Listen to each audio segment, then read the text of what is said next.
kids here at Poteet is success. We did it with Darby, with Coach House. It took us a little bit.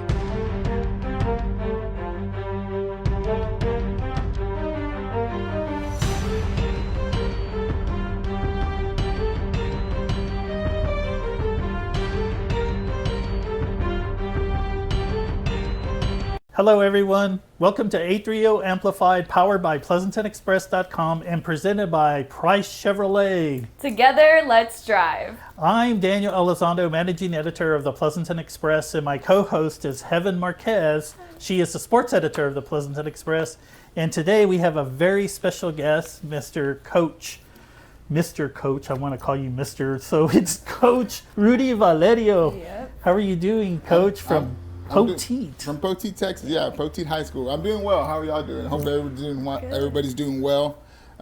Crazy time of year. Yes. Right? Is it not? Yeah. Crazy time of year. Everything's flying. Well, I know we were all like so antsy about football to start, and it's here already, and it's like moving at 100 miles an hour. Yes, before you know, we'll be on Thanksgiving break and Christmas break. Yeah, before you know, I'm letting you know right now. But slow down. We got to slow down a little bit. It moves fast. It moves fast. It does move fast. It moves fast. So, how have you been doing, Coach? How is everything at Poteet right now? We're doing well. I'm doing well. Thank you for asking, and thank you for having me. Thank you for having me on the show. I was kind of excited. Always excited to put our brand out there. Poteet High School, Poteet Aggies. Things are going well in Poteet. Our numbers are up athletically throughout all the sports. Big numbers at the junior high as well. We're just excited. We're excited about what we're doing and the positive things we're doing. Coach, tell me a little bit about your journey to Poteet. Now, you came here from Beeville, is that correct? No, I came here from Manor.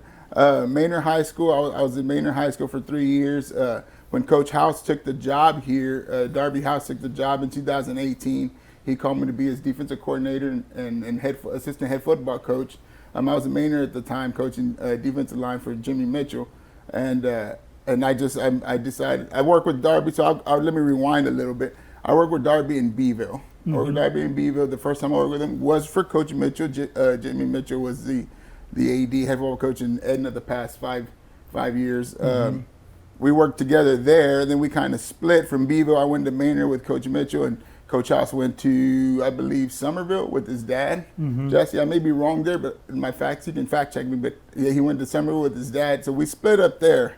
And then when he took this job in Poteet is when he gave me a call. We already been working together, see if I wanted to come out and help him and help turn the program around. So it was easy for me because I've been fortunate enough to be where I'm sitting at. As a coach, when I started this journey in 2009, that's always a goal. You want to be the athletic director, head football coach. You want to run your program. I started in 2009 in Corpus Christi, CCISD, as an elementary PE teacher, and I coached at John Paul, the secondary, the little charter school that's there in Corpus. And then from there, I moved to Beeville. I went into Beeville. I've coached at Skidmore as the head baseball coach. I coached in 3 years with Coach Palmer, Nice. Randy Palmer. So there's history. I worked for him. Great guy. Great guy. Coach Palmer's a great guy. I'd do anything for you. Really learned a lot from him when I was in Three Rivers. And then I went back to Beeville. So I did 2 stints in Beeville, and then Manor, and now Poteet. I can say this, every move that I've made, because I think I've been at 5 different schools in my 15 years, but every move I made was for promotion on one side or the other, because you're working to you have goals also. So you're working to get to a certain spot in your career, and it's always, when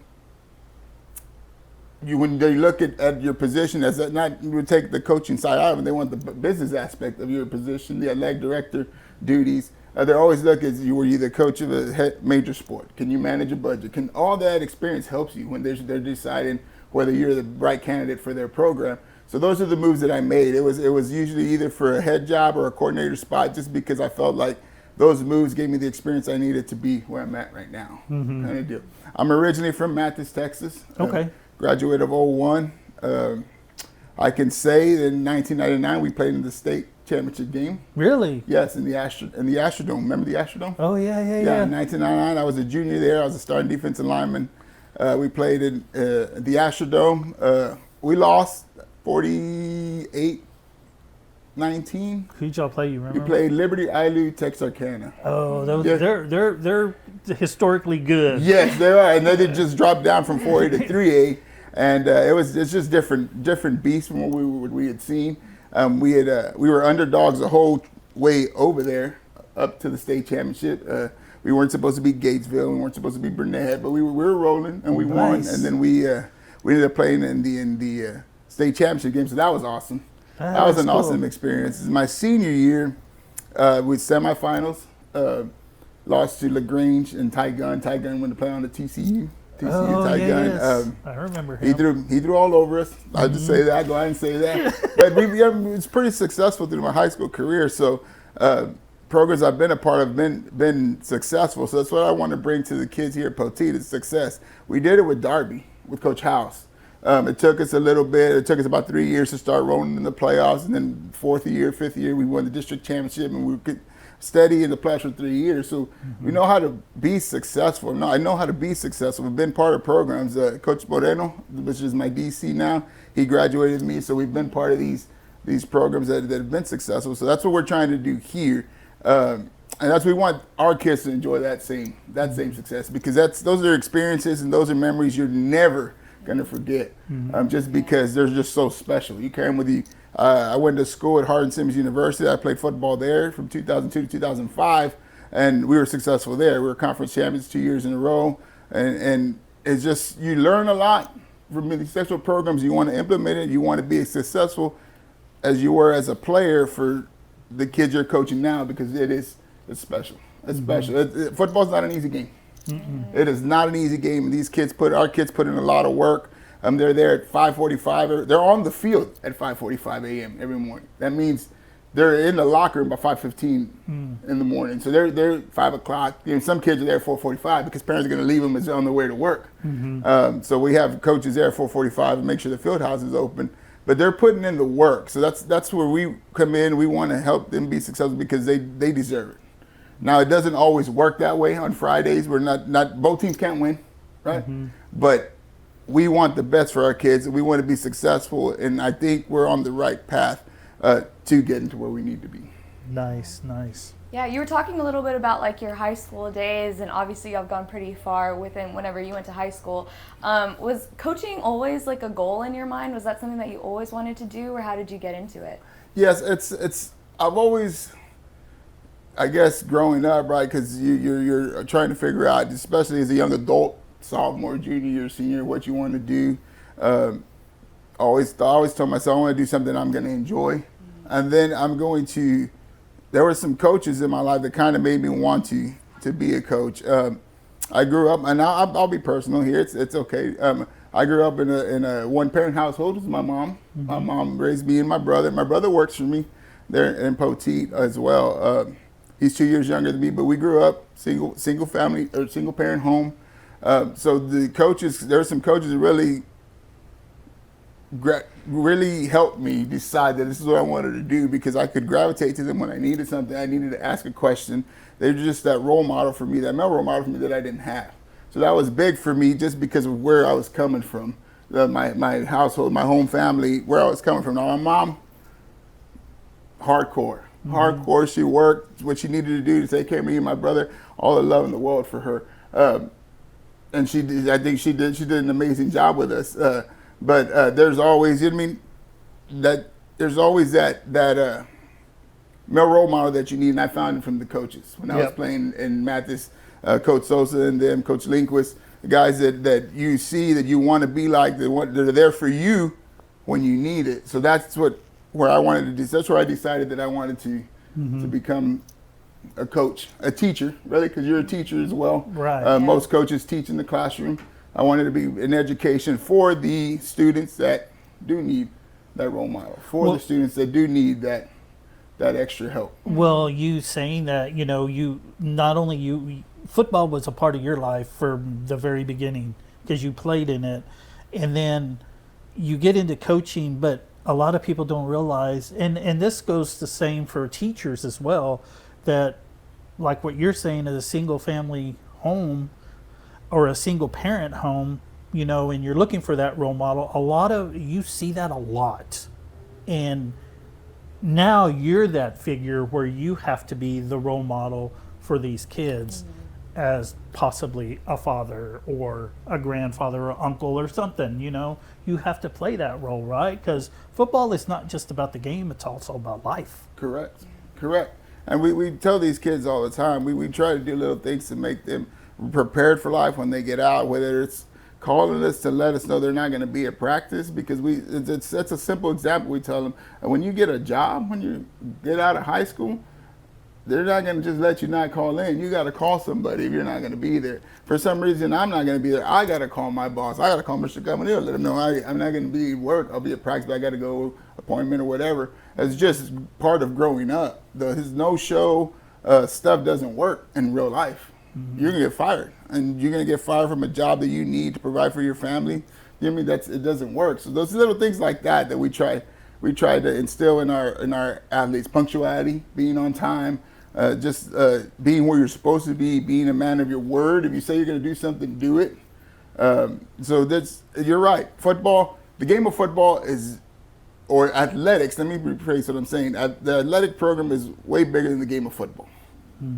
Way bigger than the game of volleyball, basketball. It's way bigger than the sport itself. It's more about teaching these kids how to mature and be successful in life. Kind of put them through the adversity early, so that when they face adversity during their lifespan, because life's not easy. We know that, right? We all have our own experiences. We all have our own issues. Life's not easy, but put them through adversity early. That way they're not so easy to quit and give up, because quitting is easy.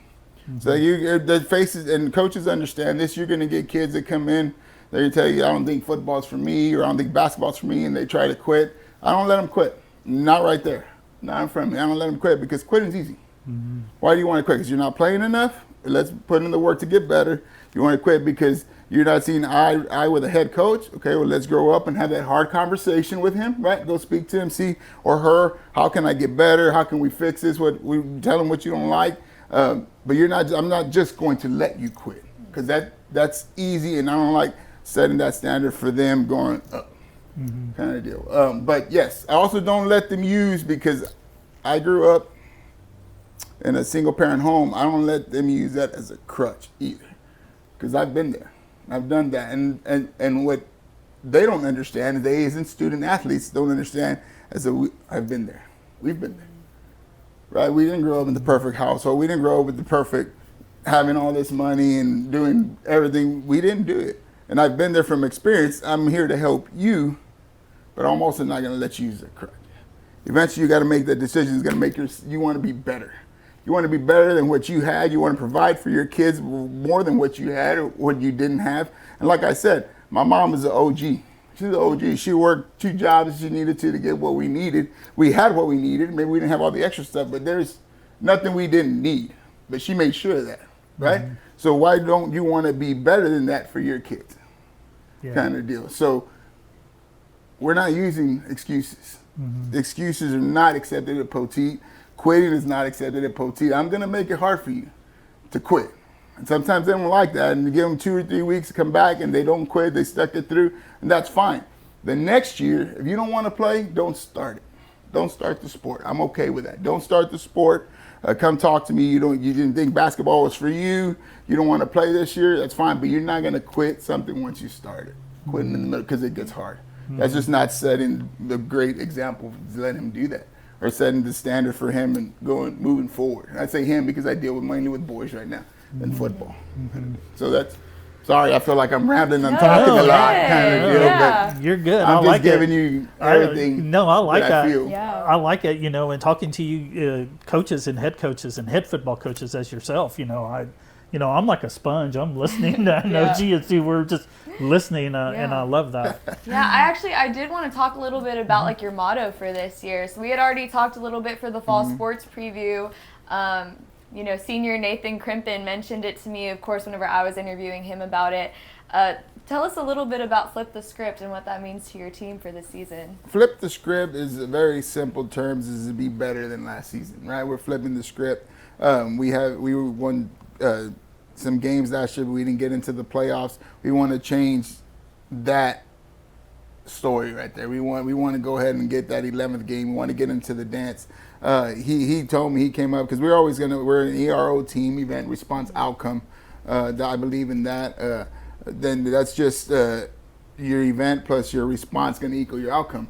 Now, when I tell the kids that, I tell them about 95% of the time that is accurate, because life does happen, right? You can do everything right. You can work your tail off. You can do that, and you still won't win. You still won't get that promotion, because that's life sometimes, right? But 95% of the time, if your response is positive and hard working to the event that you're in, your outcome's going to be positive.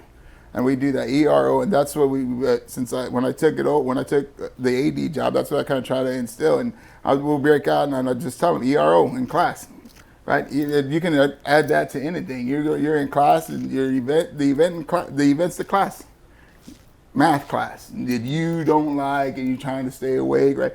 The event's the class. What's your response? Are you going to let that just ruin your whole day because you don't want to be there, and you're going to be a pain in the butt to the teacher because you don't want to be there? Or you're going to go ahead and attack it with a great attitude and get the most out of it? So that's because your response is going to determine the outcome. Or you start being a butthead in class. I don't know if I can say that right now. If you start being a butthead in class, then the outcome is going to be you're going to get in trouble.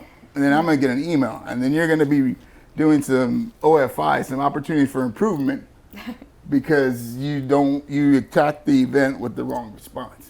ERO. So that's we've been doing that. And then crimping, you asked for Nathan, right, for the picture, and he came up to me and goes, I think I got this year's hashtag. And he's like, flip the script.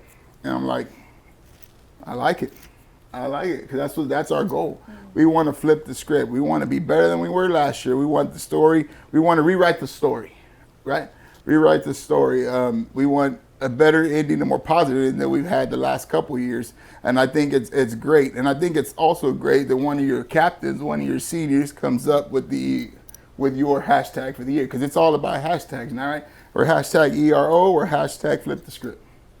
Hashtag Path to Success, Poteet High School, Poteet Independent District, Path to Success. So those are 3 hashtags you'll see on our Twitter or X or whatever, anything you follow, Instagram. See, I'm not a big social media guy. I only have X, right? Or I guess it's called X now, right? Mm-hmm. I still call it Twitter, but people know what I'm talking about.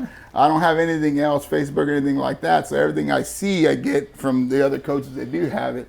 But those are the 3 hashtags you'll see. You'll see hashtag ERO, hashtag Fit the Script, and hashtag Path to Success, which is Poteet High School, Poteet Independent School District. But yes, Flip the Script is great. I think that's a great hashtag for what we're trying to accomplish this year.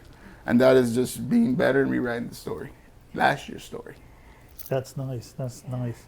How do you navigate with the students nowadays? It's a lot different, and you've been in this industry for a long time. What is the differences that you see in students as they're moving up and we're moving forward into 2025 or whatever, What is the hardest thing that you have to navigate through, if there's any? The hardest, though, there's change, and the game has changed, right? The generations have changed. Like when I started back in 2009 to right now to 2025, the student athlete has changed himself as far as bigger, stronger, faster. Mm-hmm. There's some big kids out there with weight programs and all these supplements and eating right. All that's out there. I think the game has changed that way with student athletes, bigger, stronger, faster. On the coaching side, it's always changing. It's ever evolving because the game changes. And I believe that you have to change the game to be successful. Now, you don't change technically your philosophy, right? Because your philosophy is your philosophy. And I always tell my young coaches this: the philosophy you have starting as a coach is going to be way different 10 years from now, because you should be learning what to do, what not to do, good things and bad things from every coach that you work with. Because you should learn. The day you stop learning is the day that you're going to be stagnant and you'll never elevate yourself to the best of your ability, right? You can learn the bad things, you can learn good things, right? But you're learning. Example, right? And I tell Coach House all this all the time, because I was his defensive coordinator and assistant head football coach. So I learned a lot from you, Coach. A lot of things I should do, and I learned a lot of things I shouldn't do. Mm-hmm. But you know what I mean? Just because you should be. You should be a sponge, like we just talked about, right? You're a sponge, you're soaking everything in. So I tell these young guys, your philosophy now will be a little different 10 years from now because you're going to pull things that maybe you didn't know, right? Mm-hmm. Things that don't fit nowadays. You're going to pull that from coaches you work with. So it will change. You're always going to have that base principle of yours that won't change because that's what you believe in with all your core, but your philosophy will. The game has changed a little bit. Well, it's changed a lot. Mm-hmm. Kind of does. You just want to go X's and O's. We can look at offenses. Most of them are spread out. Mm-hmm. Back in 2009, everyone's running option. Everyone's in the wing T. You got double tight end, which some schools still run that. But right now, every school you face, and the bigger the school, the more spread out they are. 4 wide receivers, 5 receivers. That's just the X's and O's. And then the student athlete itself has changed. Mm-hmm. They're just, it's different handling the student athlete, and I don't want to say this and sound negative because I'm not a negative person, but handling the student athlete today is way different than handling the student athlete back in 2010, 2009 when I started. Just from the parent aspect, the parent side of things, to the student itself, to the school side of things. Mm-hmm. Everything has changed in 15 years, and everything will change in the next 5 years and 10 years. It's just ever evolving, ever changing. Example, back to this year, there's technology allowed on the field, right? Now they're starting to allow technology on the field. Yes. How long before we get an earpiece where you can talk to the quarterback for high school, right? So everything's changing. So you, as a coach, will evolve with that, but change is part of the game. Mm-hmm. Change is part of the game, and I feel like you have to be willing to change in order to be the best you can be for your student athletes. Mm-hmm. If you're stuck in your old ways, this worked in 2010, it could work. I'm not saying it won't, right? I'm not saying it won't. It could work, and some coaches have success just doing a certain thing a certain way. But I believe in change. I believe changing would change. Like I said, your core principles don't change. That's who you are. That's what you believe in. That's not going to change, but you do have to change a little bit with the game because I think the game moves and it changes and it moves fast and it changes fast. So it does. To be successful for your student athletes, you got to be willing to learn and to change. And it's funny that you talk about the devices too, because I remember watching College World Series, and I watched college baseball, but I didn't really realize it until the World Series when I was watching it, that when they substituted a pitcher, bringing in the new pitcher from the bullpen, and he comes in, and the pitcher that's coming out takes a wristband off and he hands it to the other guy. Well, it's the device that they're getting all their pitches from. Yes. Which is incredible. Yeah. Which is smart. I know. But it's pretty cool because, back in the day, and you played baseball, right? Yes, sir. You know, when you've got your coach doing the signals and all the signals and stuff to the catcher, then the catcher has to relay that to the pitcher. Well, now it's going directly to the pitcher. He just looks at it. Yes, and in high school, I mean, we can talk to the catcher as well. Mm-hmm. Now in high school baseball, we can talk to the catcher. And they give the signal. And they give the signal kind of deal. So there's none of this stuff that we used to do, right? It's a baseball coach, but so it's those are little minor things. See that technology is becoming more involved, more, and this has always been the NFL, major leagues. They've always been the standard, right? So that just means the technology is hitting every level now. It's making its way down. But I think that's just the day and age that we live in. Yeah. Technology, phones. I always tell the kids, and I joke with the kids, right? Because they need their phone to pin drop their friends where they're at and all kinds of stuff. So it used to just hand a note to somebody. Yeah, it used to be you had to be a man of your word. Hey, I'll meet you at the movies at 7. You show up at 7, you better hope somebody else is there, right? So because there's no way of contacting them. Like, where you at? Where you at? That's right. So it used to be like that.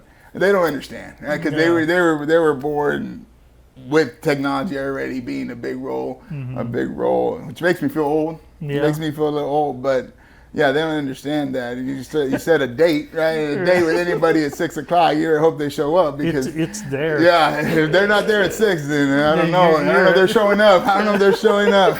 Kind of, but it's just technology and the way that all games are changing. All sports, basketball, baseball. Like you said, we can talk to our catchers now. And it's going to become more technology, become more involved as we get into the years, because it's just, like I said, the day and age that we live in right now. Yeah. And I also like the point about how you said the students are more hyper aware of like their bodies and what they're eating and what they're doing.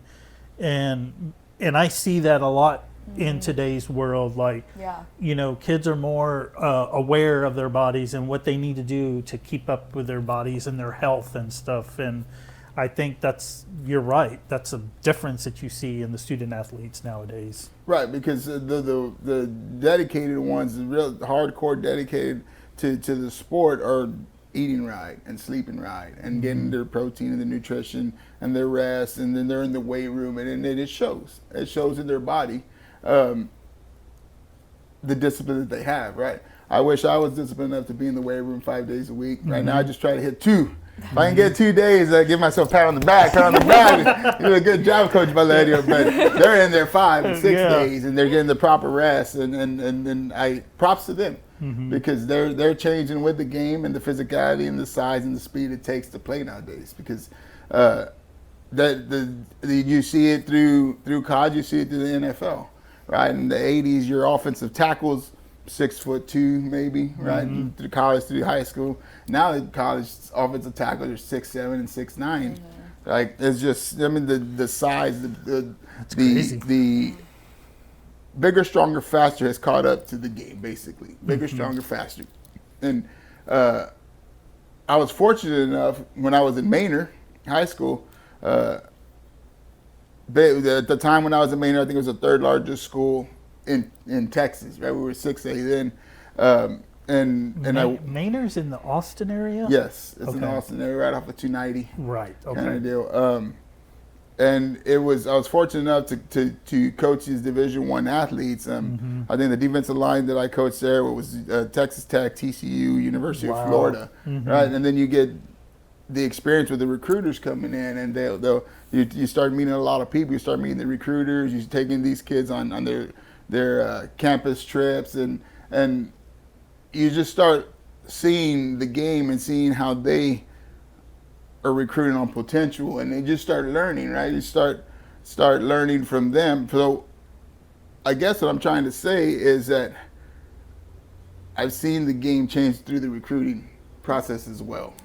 Kind of. So when I started, how recruiting was to now how recruiting is nowadays, it's a lot different. It's videos, and it's you are your best salesman, right? We're gonna do as much as we can for you as coaches, right? Now I'm fortunate enough now to know some recruiters to try to get them down here to Poteet, but you are your best salesman with all this social media, your Instagram and your X and all that. The more you post, the more of your highlights and stuff like that, people start to notice. And that's what I realized when I was speaking to these recruiters. And this is I've been in Poteet 8 years, which is pretty unheard of also to be. That's my longest tenure at any school right there. That's awesome. 8 years. Yes, it is awesome. I love those kids. I love that community. So before then, I was 3 and 4 years, 2 years. I've been in Poteet 8 years. So I guess 8 years ago, so I'm sure recruiting for those Division I athletes in big schools has changed already in 8 years from when I left. But what I learned was that you are your best salesman. Well, coaches will help you facilitate, which we try to do, but you are your best salesman.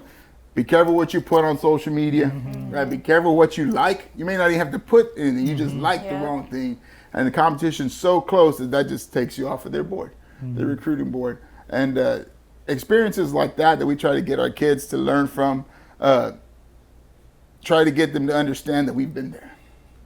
Like, we've been there. Yeah. We've been there, not so much like talking about recruiting, just in life. We've been through some of the problems you've been through. You know what I mean? We've been there. I know what it's like when you go to college and you don't go to class, right? You lose financial aid and you lose, maybe I'm talking too much about myself in college, right there, right? You don't go to class, you're worried about partying and football. Right. I've been there, right? I've been there. And these kids are going to college. That's the biggest thing I tell them is go to class. Take care of your business. Right? Because it's going to be so easy not to. Yeah. Because there's nobody there pushing you, nobody there saying you have to. Heck, when you're 18 years old, you don't even have to send your report card to your parents. You can file that paperwork out and say, no one gets my grades and no one gets none of my stuff, and no one knows. So you're a complete adult. So my job is now to hone these kids, is let them know, go to class, get there.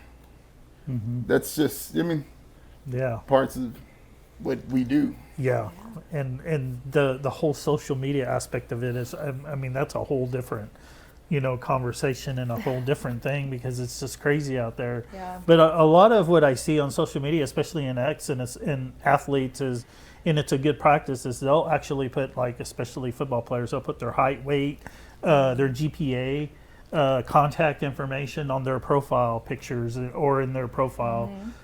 For that purpose, for recruiters to look, and they're always sharing videos of themselves playing. Or right, and the biggest, and of course, height and weight and 40 time, that matters. That matters all the time, and that's big.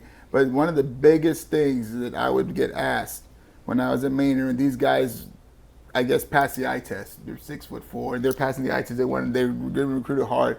Is GPA.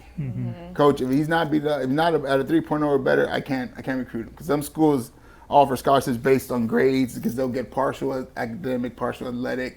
But that was the biggest thing, and then just relaying that message to our kids at Poteet, to the kids I had there in Maynard, is that your grades count. Your grades count for your future. Your GPA counts, because that's the first thing that I get asked by a recruiter is the GPA. What's a GPA? What's his GPA? If it's below a 3.0, I don't know, Coach. I don't know where we're going to go with this. Right now, they told me 3.0 and better. And that's sometimes is the hardest thing to push on the kids, is those grades matter. This barely passing stuff so you can stay eligible, you're passing. You're doing enough of what you need to do to play at the moment. But you're not doing enough what you need to play in your future. Right? And that's one of the obstacles where I've seen in multiple schools. Just not in Poteet, just multiple schools, is getting them to understand that GPA matters. And that's a battle I think a lot of coaches face throughout the state of Texas in recruiting. It's just because they're young adults. Sometimes they don't grasp that. They see I'm 6'2" and I run a 4.4 40. That's going to get me somewhere. It is, but you're going to get a lot better places if your grades match your physical attributes. You're absolutely right, because I was a former sports editor, and I've covered sports throughout a lot of portions of Texas, and I've covered some teams that had some D1 prospects, and that was a big part of it. Is they were great athletes, their physiques were perfect for a D1 school to play at the highest level that they could. That GPA was not quite there. Right. And they didn't make it. So it drops them a level. Now you're Division II when you could be Yes, we see it. You've seen it. You've seen it. Yeah, and it's tough, and they don't. And at that time, when they're that age, they don't understand. It's like, well, I was a 1,000-yard rusher. I was running over people. I was doing everything that I needed to do to be a D1 school. And you had school, some of these individuals had looks from, LSU, from Alabama, from, some of the premier programs, they couldn't make it because their GPAs weren't there. You're right, 100% correct. It's crazy. It's crazy. And it's crazy. It is crazy. But I've been fortunate enough. I remember telling Mr. Comedy when I was first interviewing to be the defensive coordinator here at Poteet. It wasn't so much an interview, but just really talking to him. And it's like, I can say that I've got coaching and teaching experience, because I was a classroom teacher before. U.S. history, most of my teaching career, which is 11th graders, tested subject. But I can say I've got teaching and coaching experience from the 2A smallest school in Three Rivers to one of the largest schools in 6A. 2A, 3A, 4A, and there. So I've gone from the staff where you have to be the trainer, right? When I was with Coach Palmer, there's games that we had to tape ankles. We did all the water, to being at a school, 6A school that has 5 trainers.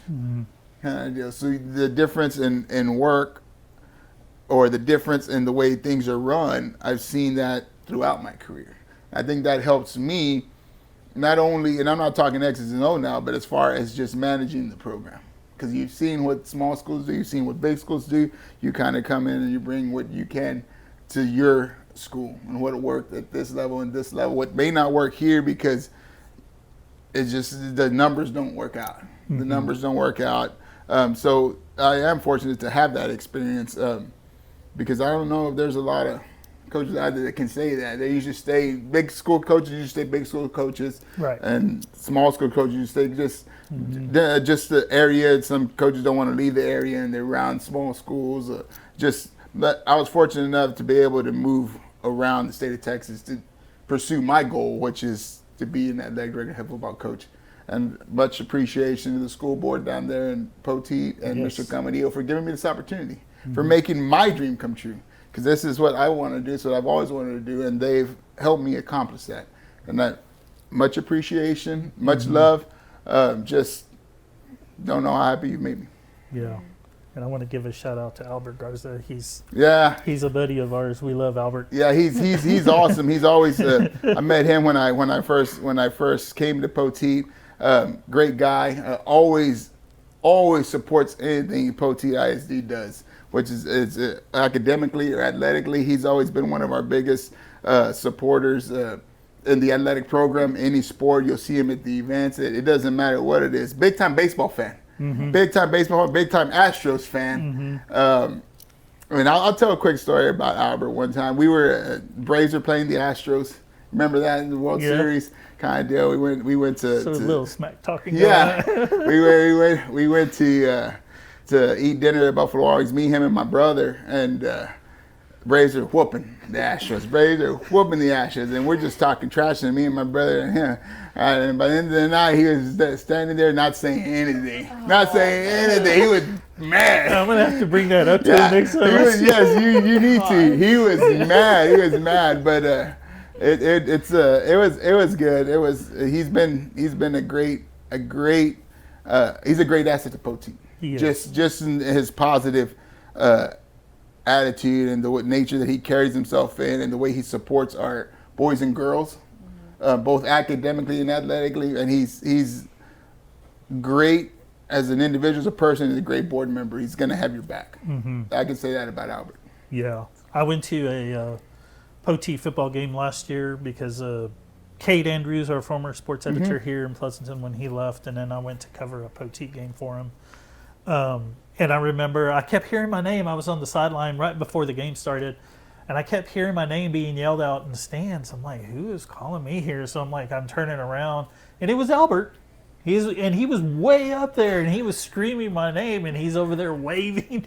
He's a great guy. He is. He's Albert. actually our announcer on Friday nights. Is he? Yes, I asked him to do that, and he does it, and he does a great job. And there was no hesitation when I asked him. It's like, man, we need an announcer. The individual that was doing it for us couldn't do it this coming year because of, and this happened last year, because of work schedule and this and all these other extra things that came up. So I was like, who can I ask? Who can I ask? And you start thinking about who.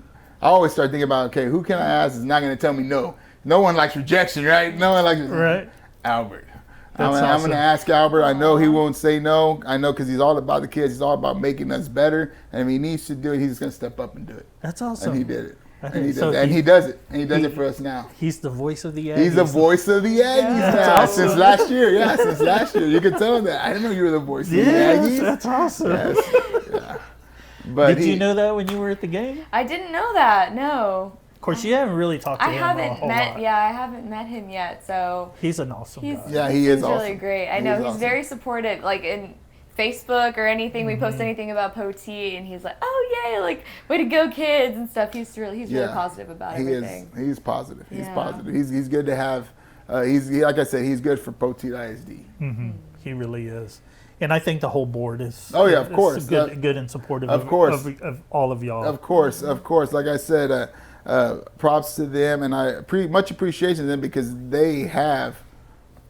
And I can say that because I am where I want to be, in the position I want to be because of them, because they've allowed me and they've given me the opportunity. So much love and appreciation to the school board, Poteet ISD, and to Mr. Camarillo for believing and trusting in me and the decisions I'll make for the program, for the athletic program and Poteet. Much appreciation. That's awesome. A little bit back to football, your philosophy, you're a defensive-minded guy. Is that what you bring to the table in Poteet? Do you concentrate more on defense? Because, the whole phrase, defense wins championships. Is that something that you really harp on there for your team? Well, that's a great question because growing up in this industry, or when I was younger and learning, right, I've seen it done both ways. I've seen the athletic director that's going to call defense or an offense, but he's going to call one of them, and I've seen the athletic director that's more of a game manager, right? And one of my mentors, Coach Mitchell, Jimmy Mitchell, he's always had coordinators that call the game for him. That comes with 100% trust, right? Because at the end of the day, it's your butt in the hot seat kind of deal, because people want to win, and that's understandable, right? Winning isn't everything, so you hear, but it is, right? But it is, it is, and to think it's not is to be naive, right? And no one's naive here. That comes with 100% trust in who you do it. So when I worked with Jimmy, he had his brother call him the defense. And then he had his one of his best buddies that he played with in college calling the offense. And there's trust. So now he became a manager, a game manager. Now he has learning from him and stuff. You still have all total input in the game plan because it's still everything still runs through you, right? Total input in the game plan, offensively, defensively, on the field. If you need to see something, you want to see something, you tell them what you want to see. You're still 100% involved in the game. You're just not the play caller. So I've taken that strategy with me from him. So I got Coach Moreno, who I played football with in Mathis. We were on that state finalist team, the state semifinal team together. We graduated together. He's my defensive coordinator. And then I have Cass Mitchell, who is the offensive coordinator for Edna these last 5 years. And Edna's played in some big games these last 5 years. Yeah, semifinals are like the last 3 years in a row, right? He's been the play caller for them. And since Jimmy's my mentor, we're more like family. And those are two people I have 100% trust in. So those are my callers. I am take the role of the manager kind of deal Friday nights. And coaches, we always laugh at, you know what I mean, what that means. Because that only means you decided we punt or go for it. Right. Well, it's a little bit more than that. It's a little bit more than just decide we're going to punt or go for it. But I guess if you want to look at it that way, right? Yeah. If you want to look at it that way. But I am a defensive-minded guy. That's where I made my way into the position I'm at. That's where I had the most success. That's the side I grew up on, was defensively. I've coached offense in some of the smaller schools where you had to do both. Some small schools I worked with, you had to do offense and defense. I've coached offense, but defense is my forte. That's what I've done. Whenever we were successful here with Coach House, we had one of the best defenses in the area. I think 2 years in a row we gave up like 10 points a game. That's awesome. And that was part of our success. So I do have a lot to say on defense as far as game plan wise, but I also put all my input into offense as well, because that whole program is yours, right? I'm just fortunate enough to have two individuals that I do trust with everything that I have that can step in and do that for me, because there's a lot more that goes into being a head coach than just the offense and the defense. Right, let's look at athletic director, because right now you got volleyball and cross country going on as well. Yeah. Right, so it's not just as much as you want to be successful in football, right? You have other sports you want to be successful also, which is your cross country, your volleyball. So you can't play the neglector of those sports because it's your season. And I'll be honest here. I know we're recording, but I remember the first year I took it, I went to Michigan and I said, this almost seems unfair. Right, because I'm going to be judged on how we do in football, but I also want my other sports to be successful, right? And he sat back and he's just learning how to manage everything and not affect what you do in football, kind of deal. And then it's new. It was my first year as the athletic director. That was new territory for me, so it took a little bit. You always think you're ready. then you realize you're not. I don't say you're not ready, but it's just a lot. It's a a lot learning different. process. It's a lot Definitely. different because I did feel that way early. This is my third year and we're rolling and I'm getting to figure out how to manage every sport. But that's also what I believe is you want all your programs to be successful, and having two coordinators that you can trust to do things 100%, to have your back. And I'm not even talking about just my coordinators, the staff that we have. I think we roll over. When Coach House left, he took 4 coaches with him in Nacogdoches.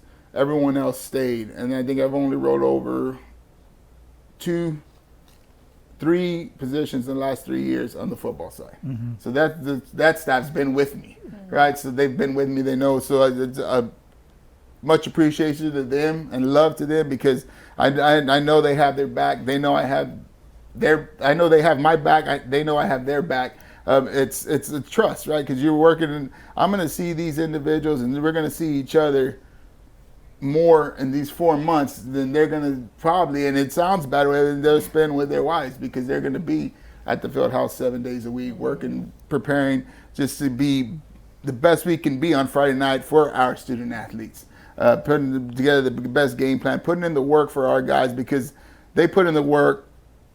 They work hard enough to be successful. We got to make sure we're doing the same thing. So I'm going to be seeing these guys more than anybody. So I do love them and I do trust them, right? And like I said, I'm very fortunate to have Coach Mitchell and Coach Moreno as our coordinators because it does allow me to give some attention to the cross country and volleyball and make sure everybody got what they need. Mm-hmm. No one's neglected because in the end, these are all my programs, right? These are all my programs. We want everybody to be successful.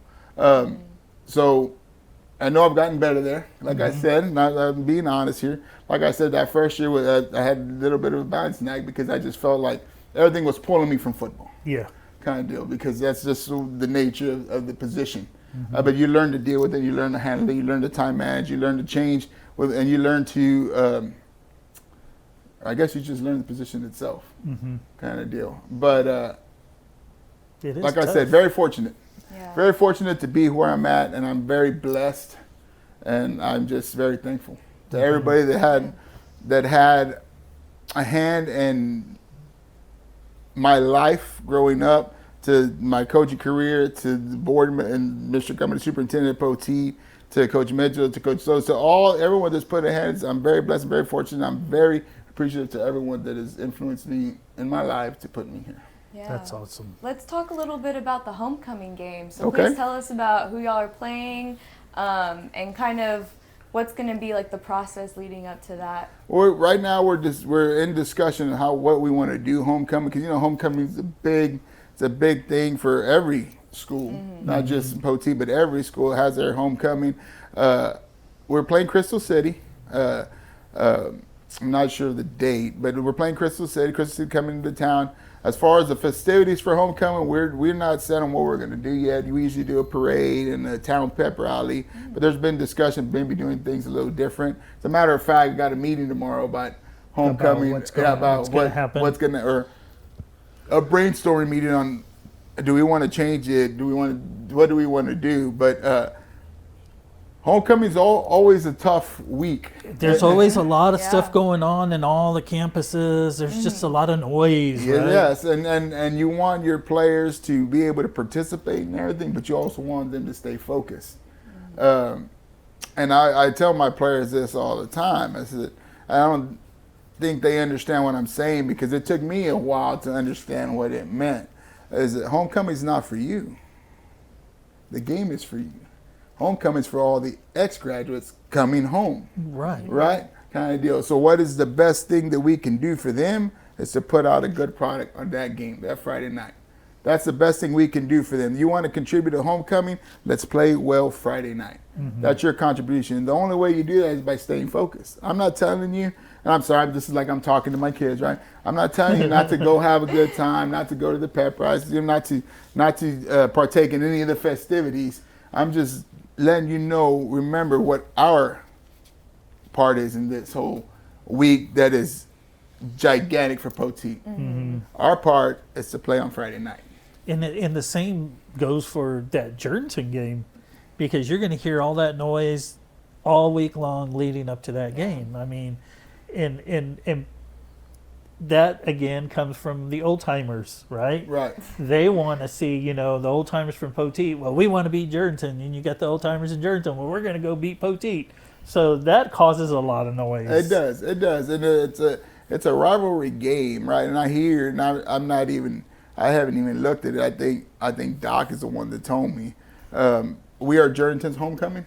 Are we Jordanton's homecoming? I Y'all know believe that? so. Right? I think so. See, I haven't looked that far into it. Right? To me, just looking at Jordanton, not so much what's going on. So that adds already to the rivalry itself, kind of deal. But rivalries are fun.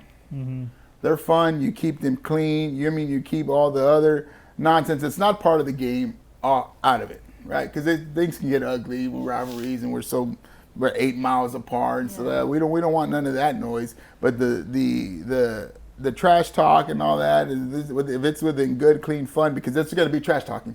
There's going to be trash talking. I mean, they got social media. These kids know each other. Yeah. Heck, they'll be hating each other that week, but then they'll be at the rodeo together the next week. What's going on here? How does it even work? You know what I mean? I don't know. I don't like you one week. I'm not gonna like you the next week, right? But they do. They know each other. So that it's just rivalry games are fun and they're good. When we would play Pleasanton and then that was always a tough game for us just because Pleasanton's way bigger than us, right? But it's a rivalry game, and rivalry games are fun, and you play the game, you never know what's going to happen. It's just, and you walk out to warm-ups, and you just feel the buzz, the energy, stands your pat. Usually a close game. We play Jordanton, usually, no matter what our record is, usually a close game. It's usually because the kids lay everything they got on the field because it's bragging rights, it's my town's better than yours, and it leads to a lot of stuff. Like I said, and they're fun. We just want to keep it good, clean fun because they can't get out of hand. I've been part of rivalries that get out of hand. You start messing with the school and property, and that's just, that's the stuff you don't want to do. You want any of your kids to do because that's just not who we are, what we're about. So we'll preach that over and over and over, and I'll sound like a broken record to them. And we're not going to go that far. I mean, how these guys, whatever. That's cool. It is a rivalry game. We do want to win. But we're going to be clean about how we do things, and then we're going to just let the pads do the talking on Friday night, kind of deal. But it's rivalry games. I never shy away from just because I think they're fun. Yeah. Right? Because I grew up playing football, right, and baseball, and rivalries are rivalries. When I was in Mathis, our biggest rivalry was Sinton. Sinton Pirates. We were maroon and white, they're maroon and gray. We're both Pirates. Right? It's like, all right, I don't like you. But here's the thing. I didn't go to the rodeo with them the next week, though. Right? I did not. I didn't like them. Kind of deal. But that's what's funny to me. Right? The Pleasanton guys, we were playing Pleasanton. They talk smack to each other. And then all three of them, Pleasanton, Poteet, and Jordanton, all hanging out at the rodeo. Yeah, right? They're all together. That's awesome. That is awesome. Because they can separate. They can separate from the game and just become friends again. But I tell them, Friday night they're not your friends. You can be friends with them tomorrow, but not tonight. And going back to technology, they're texting each other too. Yes, like yes. I'm a whoop you. Yes, of course. Because like I said, you're gonna have those guys that have everybody's number on because they're friends with everybody. Same from over, they're gonna have one of our guys' numbers is friends with everybody. It's just that's what it is. And the thing is, rivalry games are fun. They're fun. They're such a big deal in college because it's just it's just different. I don't know how to explain the difference, but you can feel the difference. As a spectator, as an official, as a player, as a coach, when you walk onto that field in a rivalry game, you can feel it in the air. Means a lot. Have you ever lost your voice at yelling at a ref? Yes, I try not to. I don't know why. I just Random. Yes, if I do, because it looks like I can get angry, right? Yes, I can, because I can get angry. Don't let all the smiles fool you. Do you have somebody holding your belt loop? We do have to get back, Coach. We do have to get back. And they'll ask me too, do we have anybody controlling the sidelines? And I said, it's usually going to be Coach Garcia. What's Coach Garcia? You see the biggest guy we got? Yeah. That's the guy controlling the sideline right there. Is that Jason? Jason, yeah, that's Jason. we know Jason. Yeah, that's Jason. Because he'll control the side. He's not afraid to pull you back. Yeah. Yeah, he's not afraid ready to pull you back. And I always joke with the guys, right? If it's because you're in the heat of the moment, you pull me back with it, I'm gonna look back at you. Right? If Coach Garcia pulls me back, I'm looking up at him. All right, I'll step back. That's a running joke, right? Because we like to have a lot of fun because we are together all the time. Yeah. Right? There's 12 of us, we're together all the time. To, so you've got to be able to. Does it get heated in the office? Of course, right? We're grown men trying to be the best for each other and for the kids. There's other arguments, of course there is, but there's a lot of joking, there's a lot of love, and it's one of the best things that you can do is become an educator, a teacher and a coach, because I tell anyone that's not in education outside, it goes, it's never a dull moment with these kids. It's never a dull moment. They're going to make you madder than you've ever been made mad before, but they're also going to make you happier than you've ever been, because you're going to have a bad day coming from home because you deal with everything. You're running late, you spill your coffee on you, whatever. That you get there and there's someone will say something that's going to make you smile because they're just kids. Yeah. And they don't understand what they do for you. Like you do for them, I think they work the same way for us. Mm-hmm. They uplift when they don't know they're doing that. Mm-hmm. Kind of. If you don't love kids or you don't want to be best for kids, you don't want the kids to be the best, then education is not for you. Mm-hmm. But it's also one of the most gratifying professions out there. Mm-hmm. Just because like I said, they don't know how uplifting they are for you at times when you need it. Mm-hmm. It's awesome. I have a quick story about Jason, because I was already working here at the paper when he was a defensive end, I believe. He kind of like would rotate between end and linebacker. I think his official position was a linebacker, but he'd always come in and blitz. Man, he was a terror. He's good. He would hit those quarterbacks hard. And then Randy's brother was on that team, and he was a defensive end. They worked so great tandemly together. If one was sacking the quarterback, the other one was recovering the fumble, because there was always a fumble. They hit so hard.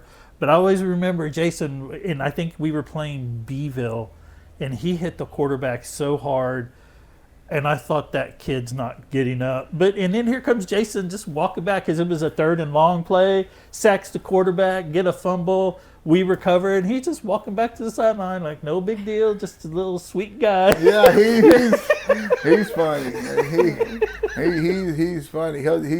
He's awesome because he'll do anything for you, but you're also gonna know when he's not happy, when he's mad, and that's just who he is. That's his personality. But as far as asking, I know he'll do anything for the coaches. He'll do anything for the kids. It's just great guy, great guy. So he's the one to be pulling me That's back, awesome. kind of deal. But yes, I've lost my voice. The original question, I lost my voice on the officials. I try not to, but sometimes they just make you mad. Yeah. Much appreciation to all your officials out there that watch this. Yes, kind of. You come to Poteet, we'll take care of you, get you a locker room, nice one and everything. I may yell at you, but I'll never curse at you. I'll never curse at you. There's a difference. Yeah. There is a difference. Yes. There's a difference when you start cursing, and I believe, right? Yeah. I believe. But and some officials are real good, and they know what they've gotten themselves into, and they're real good about taking it and telling you, and because you've been around it, when they're just telling yes, yes, yes, just so you can get off their back, or they're actually trying to help you, kind of deal. But it's just funny. But I think it's part of the game. Officials sometimes don't get the respect they need, but we can't have a game without them, right? We cannot play without them. So that's, I mean, Yeah. I wouldn't say I apologize for raising my voice at you officials, but sometimes you deserve it. Hey, it's a part of the game. It is a part of the game. This will be our rapid fire questions. Again, first thing that comes to mind. First We're thing gonna that go comes ahead. to mind. All Okay. right, How ready? many are there? How many I answered? Yeah. Are these one-word answers? No. Okay. It Yeah, just you has can to- expand. you can Okay. expand on it. Yeah. All right. Let's hear it. Ready? This is the first one. What is your favorite pregame meal? Chicken breast. Chicken breast, I think, is one of the best meals. We're fortunate enough we pick up pregame sponsors, which is the parents. A pregame sponsor, they sponsor meals, and they'll always ask me what meals do we want the kids to eat.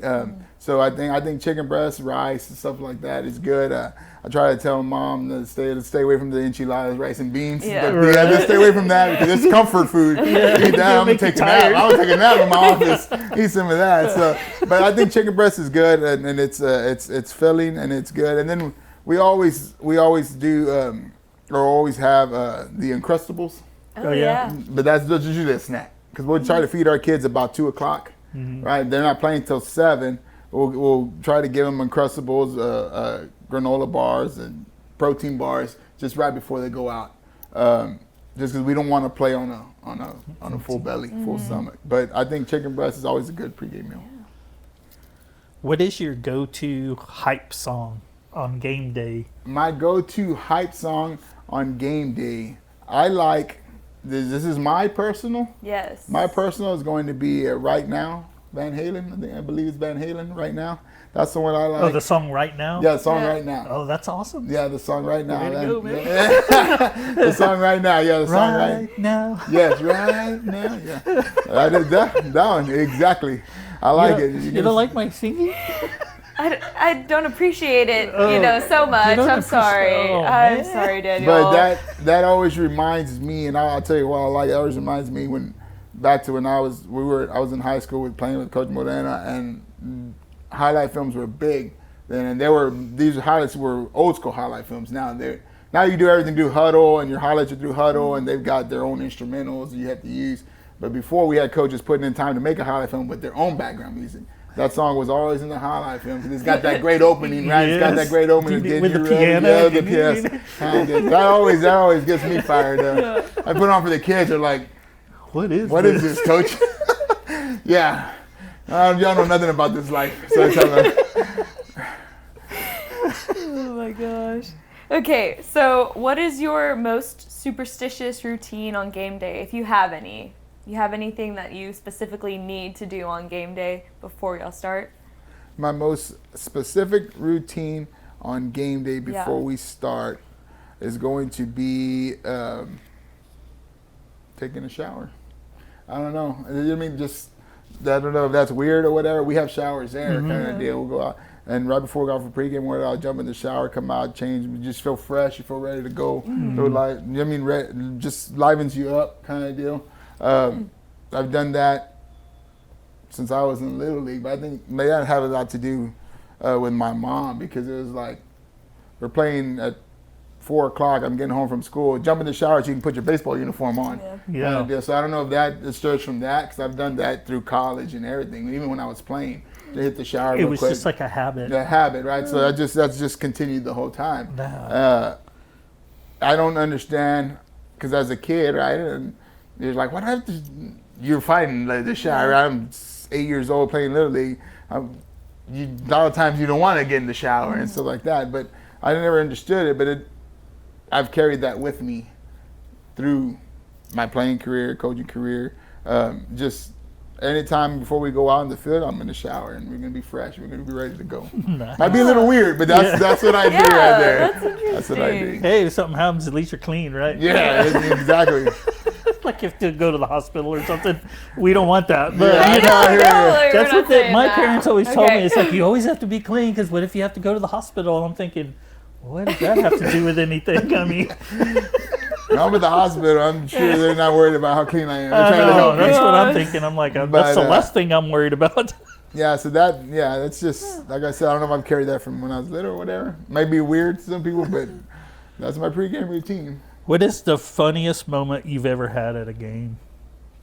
The funniest moment I've ever... And it may have been just funny to you, but it could have also been funny to a lot of people if they saw something.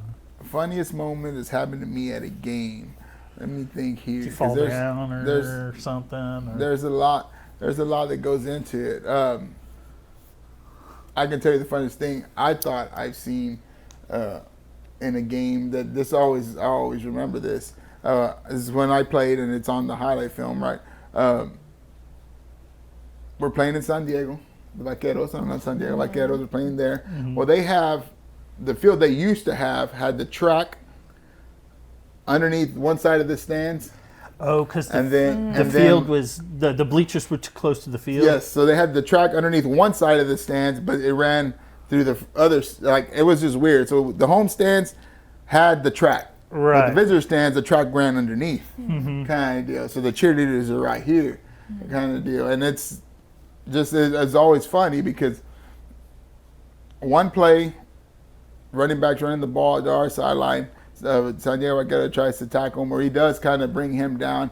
The Santiago Vaquero player, the defensive back, rolls into one of our coaches, knocks him clean, flips him, but then our running back can't stop his momentum, so he runs right over a cheerleader. So within that play, like on the highlight film, you see coach go down, cheerleader go down, kind of deal, and it's. At the time when you're a kid, you're watching it's funny, right? Yeah. Now you're kind of concerned about that cheerleader. Yeah. It's one of the things I always remember because it's just something I saw the whole time. It's hard to think of something funny as a coach because you're so into the moment. And if you thought it was funny then, you don't kind of remember it on Saturday because there's a lot of things that you're so in the zone that you may talk about or coach comes and asks you that you just completely forgot from Saturday morning because you're just focused on that game. But as a player, I remember that, and it's just I don't think they have that field like that anymore. I think they have the track that separates.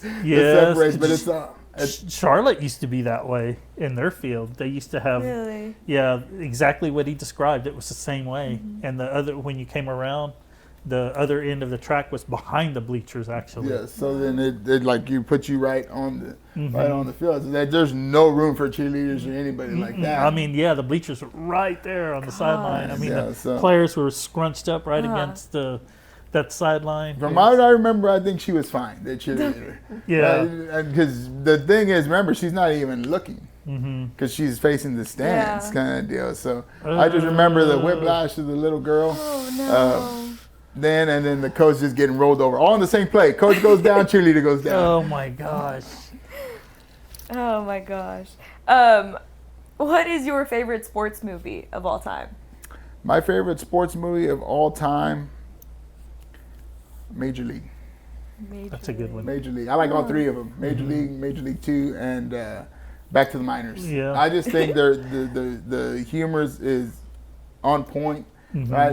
The baseball is legit. Like you got the one thing. This is one thing. It's one of my pet peeves when sports movies. If you have a quarterback that can't throw a football, and you could tell when he's right. There's got to be an actor that's played football. Find him so he can throw a football and his motion and how he looks, or a pitcher that can't. That doesn't look like a pitcher from wind up to. You know what I mean? What Major League did was Charlie Sheen, I guess the main character, Rick Vaughn, and then he actually has a wind up and a leg kick, and he looks like he's thrown a baseball before. But if you know anything about him, he's a baseball fan. He's always done it. But I think Major League is not. You're laughing. I know that movie cracks me up. I'm thinking his walk-up song. Wild Thing, Wild Thing, Wild Thing. But the Major Leagues is probably my favorite sports movies. There's a bunch out there, from serious dramas to the more comical like Major League. But I enjoy the Major Leagues, and like I said, one of the pet peeves is find an athlete that can shoot a basketball. There's actors out there that can shoot a basketball, and some that have never played just because they're actors, kind of deal. But to answer your question, that's Major League. Yeah. Rick Vaughn and Wild Thing. That's awesome. That's hilarious. I love that movie. At first, I thought what was the movie where the kid was the pitcher and he had surgery on his elbow and Rookie of the Year. Rookie of the Year. And he could throw like 100 miles an hour because he would just do this with his arm and it was like a slingshot. I've seen that. I thought it was a fever dream. I was like, what is this thing? Yeah, I like the Major Leagues, and then I also like The Sandlot. That's mine. See, we asked him. That's a great summer movie. Yeah. We asked. I forgot what coach we asked. I don't know if it was Andrus or Palmer, but when I said that was my favorite sports movie, they were like, "Well, I don't really consider that a sports movie." And I guess I like it because it was more on the media aspect. Because the guy was actually became a sportscaster for the Dodgers. For the Dodgers, with his buddy playing for the Dodgers. For the Dodgers, So I love that movie. You know that I watch that movie every 4th of July just because the fireworks in that movie. It's, I always watch it every 4th of July. Right after I watch, what's his name? Eat the hot dogs.